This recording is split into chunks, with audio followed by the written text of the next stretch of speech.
So hello, everyone. Thank you for joining us today. My name is Allie Howard, and I'm a senior accounting major and statistics minor. This is my third year on the planning committee for the Women in Business Conference and my fourth year attending the conference. And I'm very excited and honored to be here today with such strong women. Now for the first round of breakout sessions, I am thrilled to introduce this session, Leading with a Holy Cross Mindset, Emotional Intelligence and Empathy in the Workplace. I am incredibly grateful to be joined here today with Kathleen Carr, class of 96, and Kathy Pugh, class of 85. And now before I further introduce Kathleen and Kathy, I just want to say that this panel is more of a roundtable or fireside chat type discussion. So I obviously have many questions I would love to ask our panelists, but if at any point, if you have a question or topic you would like to discuss, please feel free to unmute yourself or type it in the chat. That being said, I will give you a brief introduction to our panelists. Kathleen is the Senior Director of Content Strategy and Product Development at Pearson on the Innovation and Product Strategy team. Prior to her 2 years at Pearson, Kathleen led content development and strategic partnerships at edX, where she spent 5 years launching and operationalizing the MicroMasters and Professional Certificate initiatives. Kathy is the Senior Vice President at Partnerships, where she leads a team dedicated to developing long-term partner relationships and delivering exceptional service and growth within her complete portfolio. Prior to becoming part of 2U, Kathy was the founding executive who built edX's partnership and learner success strategies and operations. So without further ado, I will start out by asking Kathleen and Kathy their first question.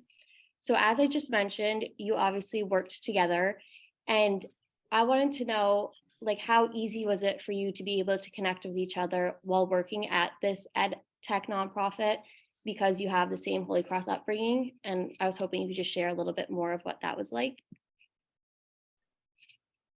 I'll let you go first, Kathleen.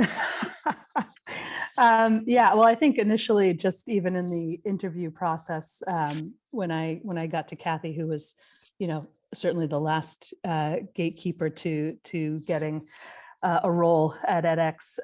Once we realized we had a Holy Cross background, it kind of, changed the dynamic of the conversation immediately. And I think primarily because we knew what that meant to both of us, right? When you go to Holy Cross and you experience that way of learning and that way of living, which is, in relation with others and for others, realizing we both came from that shared background just put us at an immediate level of comfort. And I think for me, certainly it carried through as I worked at edX to know that I could go to Kathy and it was her office was a safe space, for me to talk about whether it's work challenges or personal challenges, but having that Holy Cross background for me just helped put us on a equal footing of kind of moral ground, I would say. Yeah, I don't really have much to add other than it was like it often is. We have another colleague that was from Holy Cross, Rachel, whose last name escapes me from edX days. No, I always forget that. Lapin, L-A-P-I-N. Yes. Yep. In any case, yeah, similar experience with Rachel, which is, you just have this kind of genuine connection from the get-go. I tend to be someone that I said earlier when we were prepping for this, I talk for a living, and I actually I make relationships for a living is really what I do. And I find it very, very easy to talk to people. But when I run into Holy Cross grads like Kathleen and Rachel and others, it's just at a deeper level right away. And I always start from a place of trust, but when it's with an alum, a fellow alum, it's the trust is even deeper and more genuine from the start. So it was great to welcome a fellow Crusader. Are we still called Crusaders? We are. Yeah. It's more like Satyrs is what we go by. Satyr. Still, gotcha. Satyr is the full term. All right. So could you talk a little bit more about the Holy Cross Alumni Network and in what ways it has supported you in your career and also in your life, and also what led you to where you are today? Ooh, that's a lot. That's a lot. Lot to unpack. If you don't mind, I'll start on this one. there's a million different ways the Holy Cross Network has helped me professionally, but I'm gonna share a funny story from recently, which is both a funny story, and it's funny to me that it sort of is still at this, so many years after I graduated, still an important part of my professional, I don't know, bag of tricks, so to speak. I joined edX in 2013. I got recruited to edX from industry. It was kind of a crazy lark of a thing. The recruiter, they always say that usually you get jobs through people, not through applying and things like that. And this recruiter, whom I knew from industry, she just decided like edX needed me. She calls me. She says like, look, there's this nonprofit startup at higher ed founded by Harvard and MIT. And I was like, I think you have the wrong Kathy. And so she had the right Kathy. She was right. It was a great fit for me and for them. It must have been a great fit for them because they kept me around.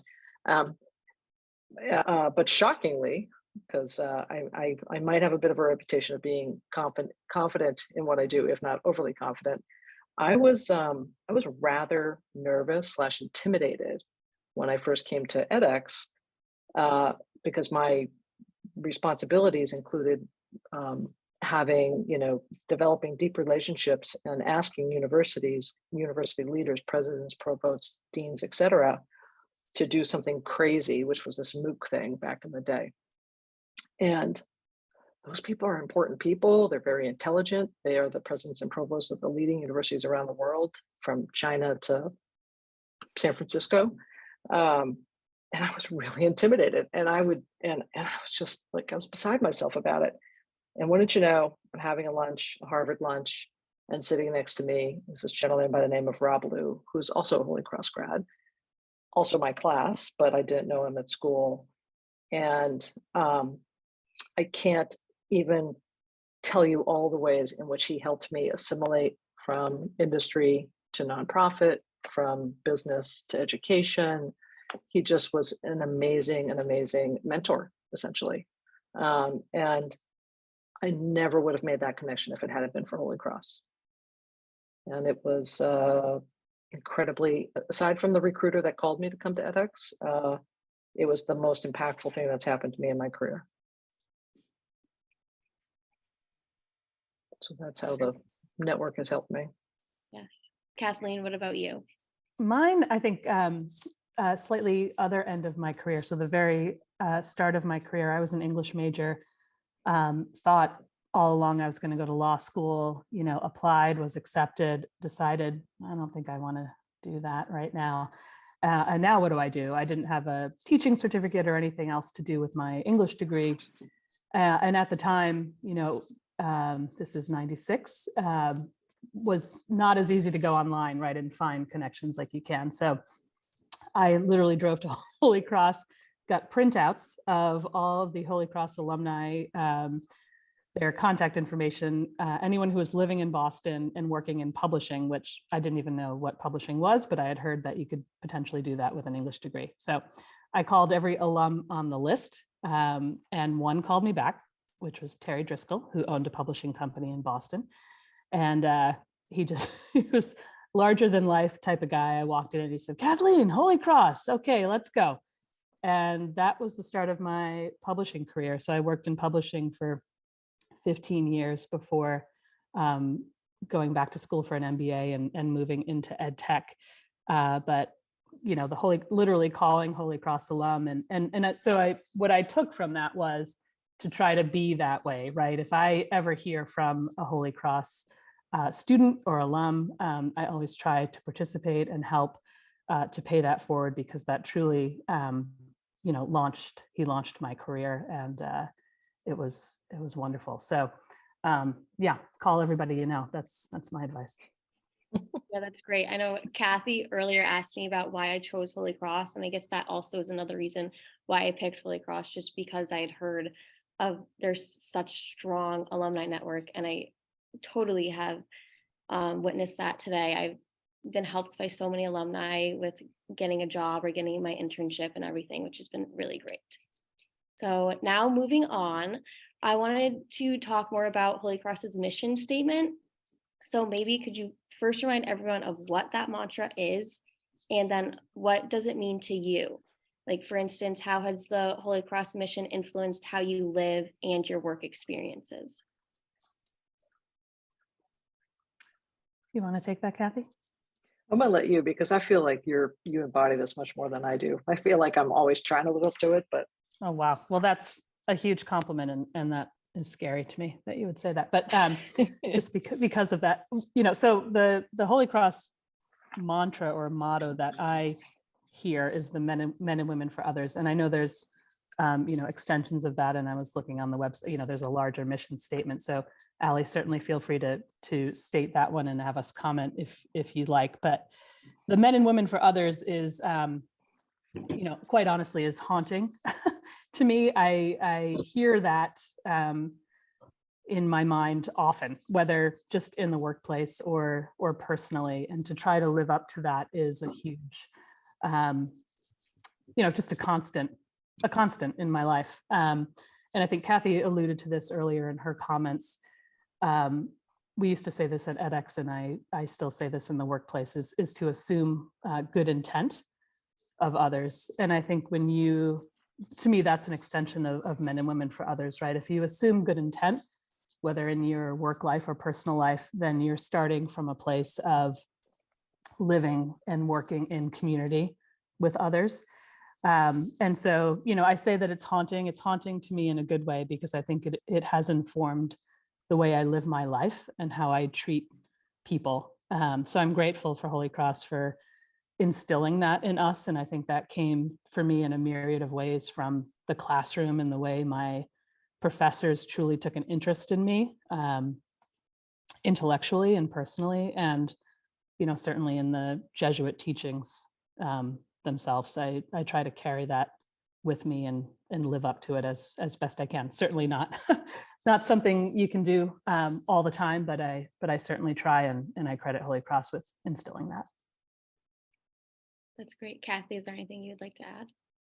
The only thing I'll add, it's kind of funny of how you talked about like what it was that drew you to Holy Cross, Allie. I think that mantra. So I went to Holy Cross when I was, I don't know, I think I was like 12 years old or something, and I was at a wedding, and then I went back to Togo Palazzi's basketball summer camps when I was in high school, and like that's ancient basketball, Holy Cross basketball history, not as ancient as Bob Cousy, but close. Anyway, long story short, I to be honest, I didn't even really know what the mantra was or the mission was. When I applied to Holy Cross, it was more from the standpoint of I felt at home there from the very beginning. Like I just remember being at that wedding and thinking like, this is my place, not even knowing what the heck going to college was all about. And in my family, the whole bit about Jesuit education was really the thing that we discussed as I was considering where to go to school. I'm the first person in on my father's side of the family to have gone to college, so there was a lot of heavy family meetings about going off to college. But short story long, I think that's why I felt so at home from the beginning, and then why I had such a great experience, and it's helped me in my life. Just just trying to strive to be a better person. I think it very much also aligns with my family's values. The most notable experience of my time with my father's father.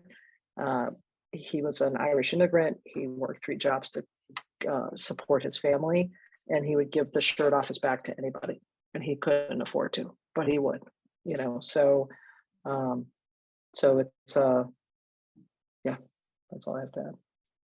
Yeah, that's great. All right, again, if anyone has any topics or something they want to ask Kathleen or Kathy, please feel free to unmute yourself or type it in the chat. But in the meantime, I have another little follow-up question to that for our panelists. What does it look like to be representative of the Holy Cross's mission? Well, first of all, if a resume comes across my desk that has Holy Cross as the undergrad, or when I go and do my LinkedIn research on somebody that I'm meeting with, they immediately like jump to the front of the pack. Um, the I also, Kathleen mentioned earlier about going on tours with family friends, kids of family friends. Uh, anytime anybody asks me about college and where to consider, and people ask me all the time, given my job and the fact that I know all these colleges, something like 170 colleges intimately now, universities and colleges. Holy Cross is always at the top of my list for all the reasons that we've already talked about. Um, you know, that's not the mission. That's more just like the institution, but it's rooted in the mission, right? The reason why Holy Cross is such a great place is because it is such a place that where we try to, from the faculty and the priests and the student body and so on, administration, et cetera, really try to lift people up by helping others.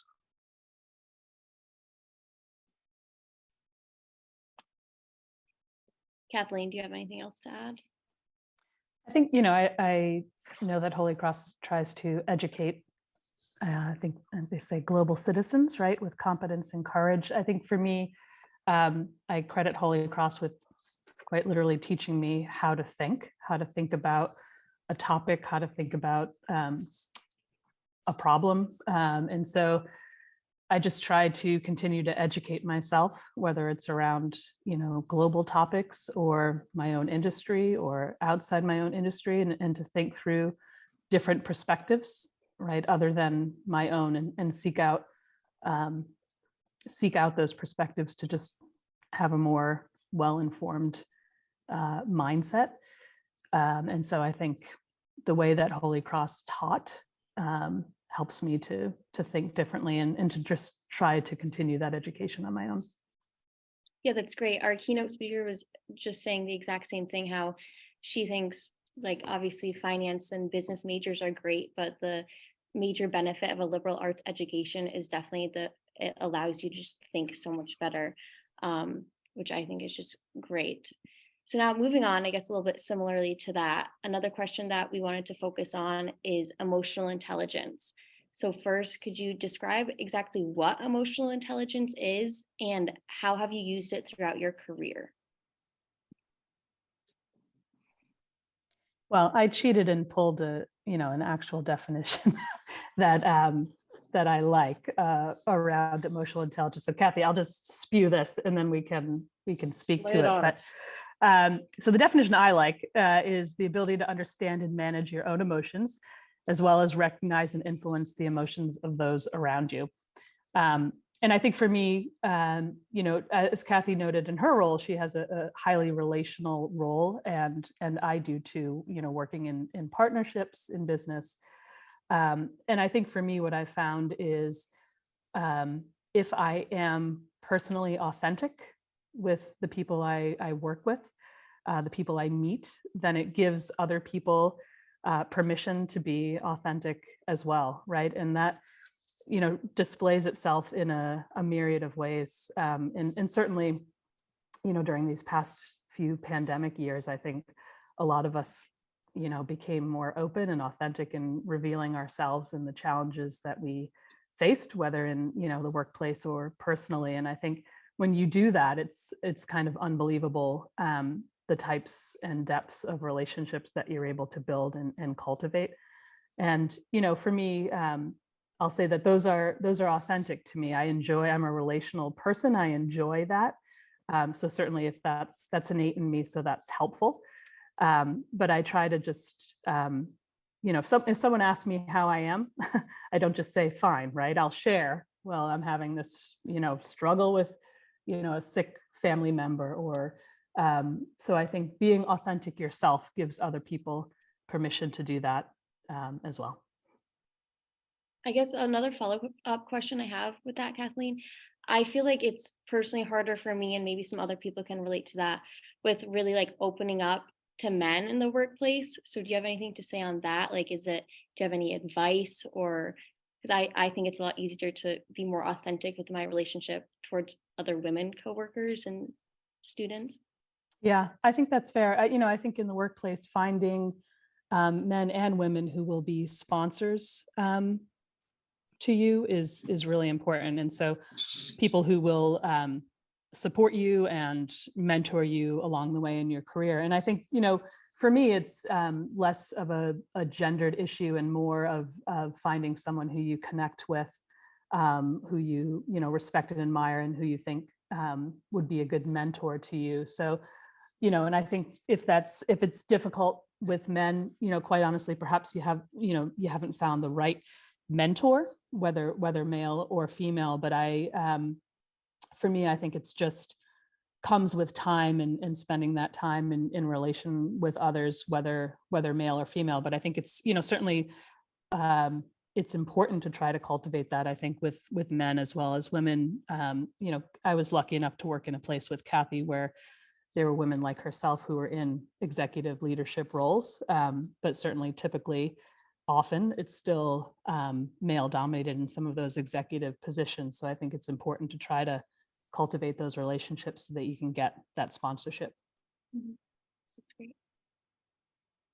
It's interesting that you should mention that, Allie. I was in I don't know where I was last week. I've been traveling like a crazy human, but wherever I was last week, I was in a meeting. It was a huge Zoom meeting, and we were all, I know where I was at our headquarters. We're in this huge Zoom meeting, and then the Zoom call ended, and there were a bunch of people just milling about the office talking about the call. It was a really exciting call. We were talking about our 2023 strategy. And in the course of the conversation, someone said, it was a mixed group, men, women, and someone said, I don't know how it came about, but someone said something to the effect of like, it's really too bad that women have to hide how they're feeling, like have to put on a game face. And I was like, what are you talking about? Like, as a woman, you really have to show up with a very, I don't know, put together, don't show emotion game face. And I was like, really? And they're like, yeah. So then this whole conversation ensued. And so the reason why I bring up the story is because it reminds me of what you just said about like opening up to men at work. And, I am by far one of the more experienced, which is code for oldest people at my company. So I was just talking about, because I was giving advice, and I think the work world today, in many ways, it's so much better than it was when I first went to work. In other ways, it's not as great, but the way in which it is so much better is you can show up and be yourself, and it takes a great deal of courage to do that. But now there's an environment where I think people are much more open to that. And I think so emotional intelligence for me is like both from your own perspective, like being courageous, going out on a limb, showing who you are to the people that you work with, and likewise the people that you work with, taking that in, realizing that everyone's different, and all of the reasons why it's good to have a diversity of genders and perspectives and backgrounds and religions, and diversity in every possible way, because you will get to a much better solution. You'll have a more creative group, you'll have a more productive company, et cetera, et cetera. But all that to say, like, I was even where I feel like the workplace has become a much more open place, an emotionally intelligent place, I was kind of shocked. Like, I just was shocked about what you just said about women not being as open with men. You got to be brave, and you just got to be yourself. And if that doesn't fly where you work, you should change where you work, for sure. We were lucky. Kathleen and I were lucky. We worked at edX was a very unique organization for a whole bunch of reasons. One, it was not because it attracted a really great group of people. It was a nonprofit. It was about education. It was about helping the world. And we worked at a place where I felt like everybody could really be themselves. And I learned a lot about how to be a better leader a better leader in that environment. It was very, very fortunate.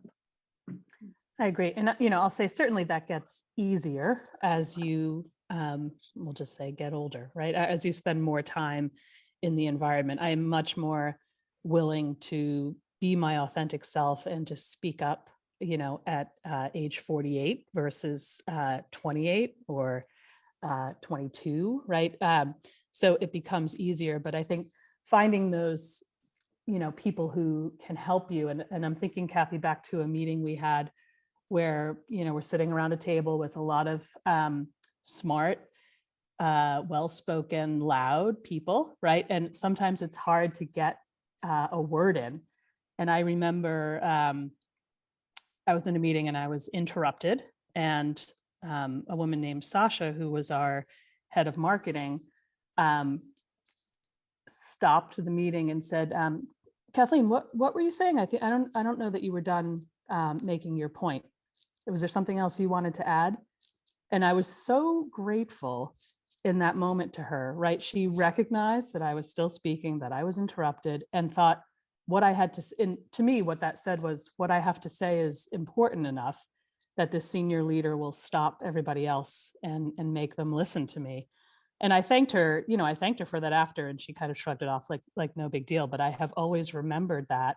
And I try to do that, for other people. If people are getting cut off and I feel like I have the microphone, let me do that for somebody else. But it's really powerful when you can find other allies who will, sit in a meeting and you could say, I could say to Kathy ahead of a meeting, I want to say something about X. If you don't see me getting a chance to get a word in, can you help me, right? Can you say, Kathleen, do you have anything to add? And I think kind of planting those sponsors ahead is a nice way to try to just get your voice heard in environments where it may be dominated by men or women, right? But hard to get a word in. So sometimes you can plant that ahead of time. Yeah, I think that's a really great point you made, Kathleen. Do you have any other advice or tips like that in like making yourself heard or dealing with like something like related to that? I think that's my best tip, really trying to plant ahead and think ahead. And I did this in another work environment where, I had to make a presentation, and I would kind of go around before the presentation and talk to colleagues who were, senior leaders, and explain my pitch to them, ahead of time, get their feedback, and almost kind of plant these allies in the meeting so that they were aware of what I was going to present. They knew my viewpoint, and if they had a dissenting or a different view on something, they would tell me ahead and I could prepare. So I think kind of preparing, doing your homework ahead is really helpful. And like I said, finding those allies within whether a workplace or a specific meeting is really helpful. Yeah, that's great. I'm learning something on this call. So first of all, Sasha is an incredible woman in business. She went to Wellesley College, though, so she's probably not here. And what I just learned, Kathleen, thank you very much, is that as a manager, I actually need to spend some time with some of my colleagues who are, at different stages of their professional development and life. It would go something like this: hey, we're going to meet about XYZ. You have a really, particular set of responsibilities or point of view or fill in the blank. I would really like to see you contribute in this meeting. Let's talk about some strategies on how, and let's just make it up and just say it's a very big meeting and there's a lot of powerful people in the meeting, like whatever the scenario is, and coach them through, like, how do you show up the meeting and spread your wings a little bit. So thanks, Kathleen. I'm always learning from you. Not shocking. Very kind. Do you guys believe that emotional intelligence like directly connects to the Holy Cross mission, or like how is it related to the Holy Cross mission that we just talked about? Yeah, I mean, go for it, Kathleen. Well, I mean, I can try to make ties out of anything related to Holy Cross, but I do think it's all connected. I think that, men and women for others, that authenticity, the emotional intelligence, meaning the ability to listen and relate to other people. I do think it all ties in. And, I think I experienced that at Holy Cross. Certainly at 17, I didn't know what emotional intelligence was. And certainly didn't know that I was experiencing it or learning it. I think only on reflection, I can see that that's what was happening for me. And I think I had the, benefit of being able to take a lot of small classes. I did a poetry session at a professor's house for a semester with 3 other students. I just had some amazing experiences that allowed for that, allowed for that authenticity and that sharing. So yeah, I connect a lot of that back to Holy Cross. Again, not recognizing at the time what it really was or what the official name for it was. Yeah. Kathy? Yeah, and I would say just the way in which the classes are conducted and how, and sort of like being taught to how to be a good critical thinker, how to be a good communicator. And, there was never a time, well, with the exception of chemistry, which I almost flunked out of, organic chemistry, that is, there was never a time that I'm just thinking back to my classes where, people weren't heard. There was always space for people to be heard, and you were encouraged to participate. So that sort of like sets you up for success, no matter what you're going to do next, and certainly in the business world, and certainly as a woman in the business world. But that's great. So then someone had written in a question in our panel on WUVA, and they asked, can you describe a situation where you had to use emotional intelligence to create the outcome you wanted? yeah, lockdown for COVID. That was like, take your emotional intelligence out for a pretty serious spin. As a leader during that time, I was very, first of all, I was like, wait, I'm gonna get emotional all of a sudden. How do I answer this question? So my situation was this: I'm at home with my family. My son's in Los Angeles at school. A whole bunch of variables over there. Don't know what the heck's going to happen with him. My husband has comorbidity challenges, so I'm like freaked out about that. My company is being acquired. I'm kind of freaked out about that. And my team, I'm very concerned about my team, and I'm very concerned about certain members of my team for a whole host of different reasons. And I pretty much got stuck. Like, I just didn't know what to do next. So I thought about it a lot, and I just decided to show up. I'm not the most vulnerable human, and I'm certainly not the most vulnerable human at work. And I just decided to show up as a vulnerable person at work. And it made a huge difference for me personally to be able to do that. And I heard from my colleagues that it made a huge difference for them to see how good old Iron Woman Kathy was knocked off her blocks a little bit, or a lot of it, during the initial days of lockdown. And it allowed me to, I said earlier, be brave, be yourself. It allowed me to be more brave and be more myself at work. And granted, I'm a leader, so you kind of have to, like, there is a certain amount of leadership that requires you to show up a certain way every day, but not that everybody isn't a leader, but in my position, I should say. And it allowed me to just forge closer and better relationships with my colleagues. And I got unstuck. Yeah, that's great. Thank you. Kathleen, what about you? Yeah, I think, well, first I'll tell a story about Kathy, which just emphasizes her emotional intelligence. I was laid off from my job during COVID, and, which was just obviously a challenge. And Kathy either heard about, I probably told you, Kathy, that I was late. I don't remember how you heard about it, but Kathy instituted these, they seemed very frequent, maybe every couple of weeks, once a month, I don't know, but these little cocktail chats where she and I would get on the Zoom, have a drink and just chat about what was going on, who I was networking with, if there's anything she could do to make connections, and hearing about all the other stuff that was going on in her life during that time. And yet, she made time for me. There was nothing I was, offering to her, right? I didn't have a job for her or any help with any of the COVID issues. But in all that she was going through, she was making time to check in on me. And, when you're not working and you're stuck at home and there's many hours in a day, it was really nice to know that I had this time with her to chat and, have just interaction with someone like that. So I was really grateful for that.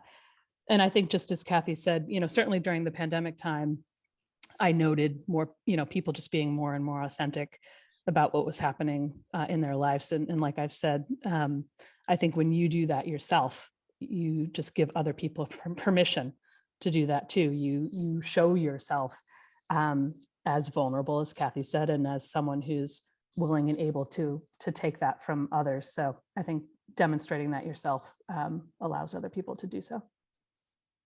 Yeah, that's great. Patricia, do you have a question? Oh, I don't think we can hear you. If you want, you can type it in the chat. Oh no, she can't unmute herself. Is that right, Allie?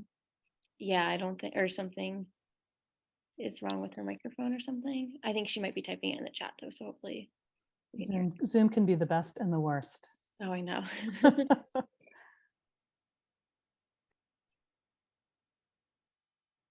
I saw that you got laid off on LinkedIn, Kathleen. That's how I saw it.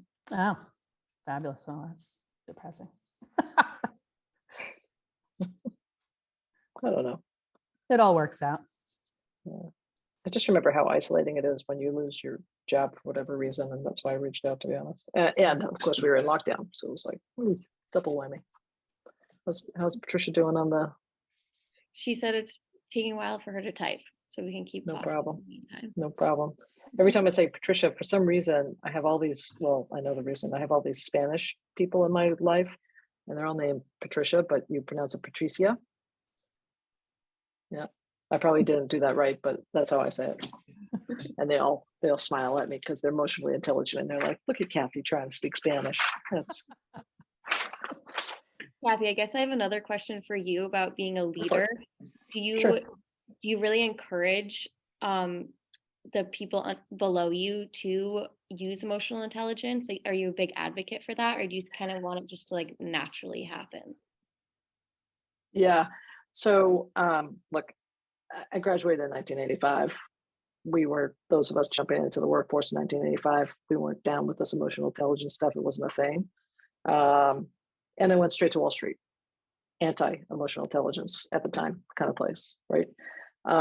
So I will fully admit here, I'm telling a lot of information about myself on this call. I will fully admit, like, it's not the first thing I think about. It just isn't the first thing I think about. I do encourage people to, what I encourage people to do as emotional intelligence is also like just being human at work, right? I encourage people to take care of themselves. I always tell people, like, look, you've got to take care of yourself, and your life outside of work has to be, you have to attend to it. It has to be on track, like whatever the right words are, right? Like, take care of yourself, take care of your family, take care of your loved ones, take care of your friends. Because if that isn't working, you're not going to show up at work as your best self, right? I set a bar very high for myself and everybody else that I work with. And at the same time, I don't want it to be all consuming. So I think I lead by example by trying to be caring about people. And, but it's not like, it's just not in my sort of lexicon, if that makes sense.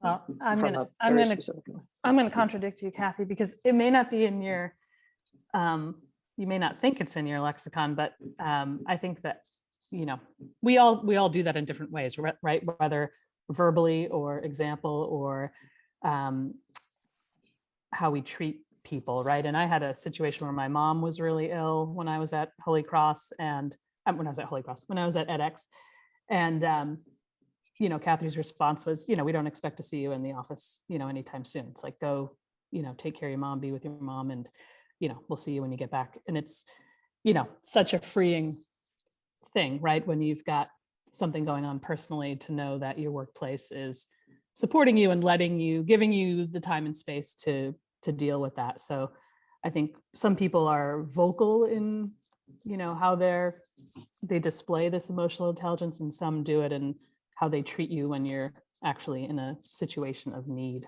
right? Excellent. My fishing for a compliment worked. No, it's true. It was a real life example. And I was paying it forward, right? Our leader, our CEO, did the same for me a couple of years prior to that. So yeah. Sorry, my lights keep flicking off when I'm like not moving around in this room. They're, like, That's okay. Yeah, you need to do some of this. Yeah, I know. I need to wave my arms. But Patricia wrote in the chat, my comment relates to leveraging the HC network. I took a voluntary package during COVID after being at my company for 19 years. After taking some much needed time off, I started reaching out to alums on LinkedIn and attending all the great sessions that HC offers online. I connected with so many great alums, and all have been beyond helpful. I'm currently doing some contact work for a boutique consulting firm that I got through an HC alum who works here. Thank you so much for commenting that, Patricia. I think that really shows what we were talking about earlier, how strong the Holy Cross alumni network is, and how even after working at a firm for 19 years, you can still come back and use that network. So it never ends. I don't know if Kathy or Kathleen, you have anything else to add to that? No, I just think that's so true. And like I said, I used that right from the outset when I was just starting out, and would have, all willingness to continue to do that for any, typing in Holy Cross alum would be one of my first moves if I needed to connect with people. So I think it's, yes, as you put it perfectly, Allie, it's never ends, right? I've had this crazy, wonderful experience with my Holy Cross network. I live in Winchester, and there are like 4 or 5 women who and one guy, former classmates of mine, and our kids went to the same nursery school. I mean, it's been really fun. We're not like super tight friends, as super tight friends, but we have this common experience, and it's great to bump into them walking around town, and just spend some time with our Holy Cross friends. I think we lost Allie. Uh-oh. Sorry, I went to go flick the lights back on. I had to move around a little bit. You didn't want us to see you dancing. That's what it was. It really went dark for you. Yeah, yes. Okay, so I wanted to switch gears a little bit before we have to end the session and just talk about how empathy has played a role in your work life. When I first got out of school and I went to work for this it does not exist any longer, but very boutique investment management firm called Donaldson, Lipton and Jenrette. Once again, it was like anti-emotional intelligence, anti-empathy. It was a very, very hard-hitting, bottom line driven, kind of like all the bad stereotypes about Wall Street and investment management firm kind of stuff. How that played out, the reason why I'm telling the story is how that played out is I was really good at my job, and I was experiencing a lot of success, and I was really turning into a monstrous type person. And I knew it. And I was in a meeting, and I took someone out during the meeting, like verbally took somebody out, right?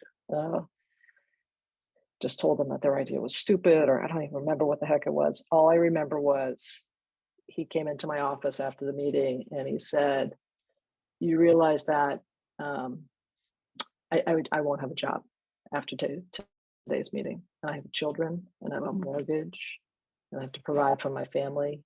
And you're young, and you're brash, and you're ambitious, and you just got me fired."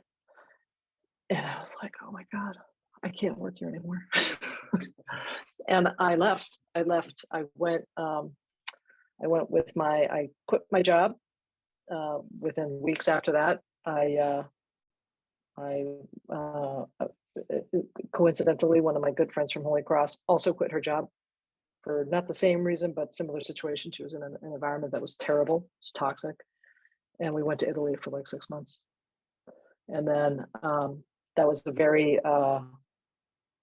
that was a very important lesson that I learned, and I still regret doing what I did to that guy, but it sure did help me become a better person and not stay on this track of like I was just on a bad track, and I'm much more empathetic ever since at work and elsewhere. And now we lost Kathleen, we're losing everybody. It's okay. Doreen sent in a great question that I can ask. She said, emotional intelligence and empathy can be taxing no matter if it comes naturally or is something people actively work on. How do each of you, if you do, practice and engage in self-care to recharge? How do you recognize when you need to recharge? That's a great question. You want to take that one, Kathleen? I love that question. Yeah, I feel like I'm a master of self-care. I feel like it's so important. I have friends, Kathy, who will comment like, "Oh, you're so good at self-care." I just, and for me, self-care can be big or little things, right? It can be as little as I'm going to stop and get a great cup of coffee, or I'm going to take a long walk with the dog. It doesn't have to be, I'm going to go to a spa, although that is my preference for sure. But I think just making it part of your life in little and big ways is essential. And, as Kathy said, if you can't bring your whole self, if you're worried about someone's health or your own health, you can't show up and do your best work, at work. So I try to make time and quite literally schedule it, right? I'll schedule an hour for exercise in the morning, or schedule, if I see that my calendar is crazy with 10 video meetings in a day, I'll look for any open time slots and slot in my dog's name and know that I'm taking 30 minutes to go walk the dog 3 times, within a day. So I think it's super important, and quite literally scheduling it has helped me.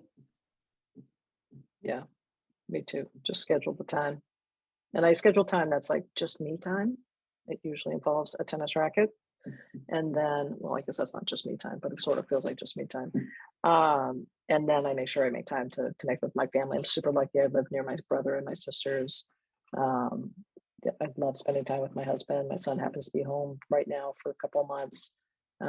So I just make sure I carve out the time, both for myself and then like connections and obviously friends.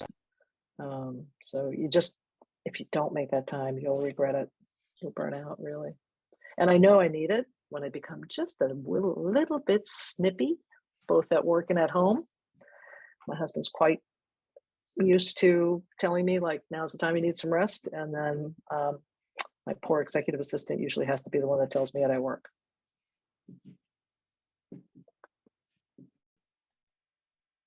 I've never been snippy with you though at work, I'm sure, Kathleen.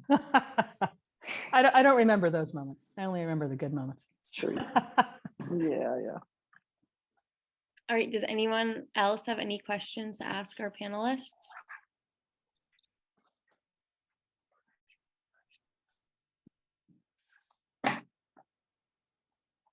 Okay, we have a question from Joyce. When applying for jobs, how can you assess whether the culture values empathy? What a great question. Yeah, do what the person interviewing. Well, first of all, take your cues from how you're being treated during the interviews, right? For sure.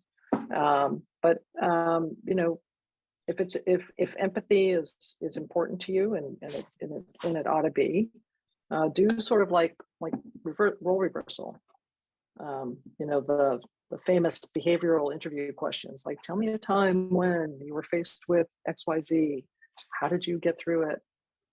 Create some of those questions for yourself that sort of like will give you hints on, is the organization one that values empathy and the human side of people? I love being asked questions during interviews.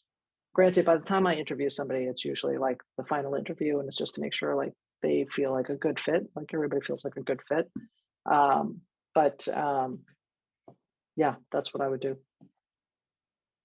Yeah, I love that. I think asking those questions is important. You're interviewing them as much as they're interviewing you.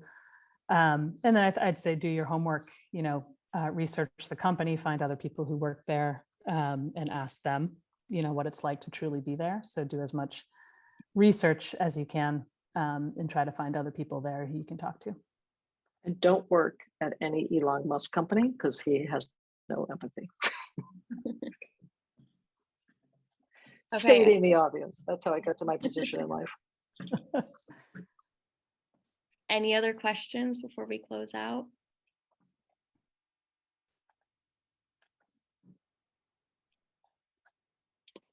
Okay, well, thank you all for joining us today, and a huge thank you to Kathleen and Kathy. And now we have our lunch webinar, which you can join if you are all virtual. The link can be found on WOBA.